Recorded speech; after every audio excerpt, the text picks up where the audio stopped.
ఈరోజు నీ కుటుంబం నీ పరిస్థితిని బట్టి నేను లోకు చేస్తుందా? ఈరోజు నీ సొంత స్నేహితులే నలుగురు మధ్య నేను అవమానపరుస్తున్నారా?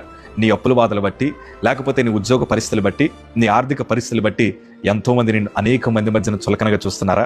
ఒక్క మాట ఈరోజు ప్రభు నీతో మాట్లాడమంటున్నారు. అయ్యా, అన్ని రోజులు ఒకలా ఉండవు, నీ స్థితిని కూడా నా ప్రభు మార్చబోతా ఉన్నారు. ఇంతవరకు నువ్వు ఎంతో కన్నీరు కార్చావు, ఎంతవరకు తలదించుకొని చాలా ప్రాంతాల్లో నడిచావు, కానీ తలెత్తుకొని నిలబడే స్థితిని నా ప్రభు ఇవ్వబోతా ఉన్నాడు. నేను కూడా మా స్కూల్లో నేను చులకనగా చూడబడిన వాడిని, మా కాలేజీలో చులకనగా చూడబడిన వాడిని, నా బంధువుల మధ్యన చులకనగా చూడబడిన వాడిని. కానీ అన్ని రోజులు ఒకలా లేవయ్యా. దేవుడు ఒక్కొక్క మెట్టు ఎక్కిస్తూ వచ్చాడు. అసలు ఇదంతా జరగడానికి గల కారణం ఏంటి తెలుసా?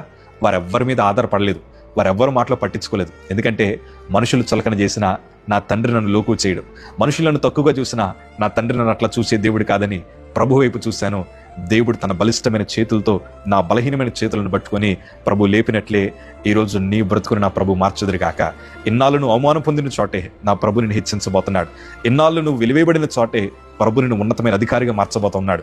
ఏ కంపెనీలు అయితే తక్కువగా చూడబడ్డావో, ఏ కుటుంబాల్లో అయితే నువ్వు తక్కువగా చూడబడ్డావో, ఏ స్నేహితుల మధ్యనైతే తలదించుకున్నావో, వారందరూ నీ పేరు గర్వంగా చెప్పుకునే రోజులు రాబోతున్నాయి. ధైర్యంగా ఉండు. నువ్వు కార్చిన కన్నీటికి తగిన ప్రతిఫలాన్ని నా ప్రభు దయచేయబోతున్నారు.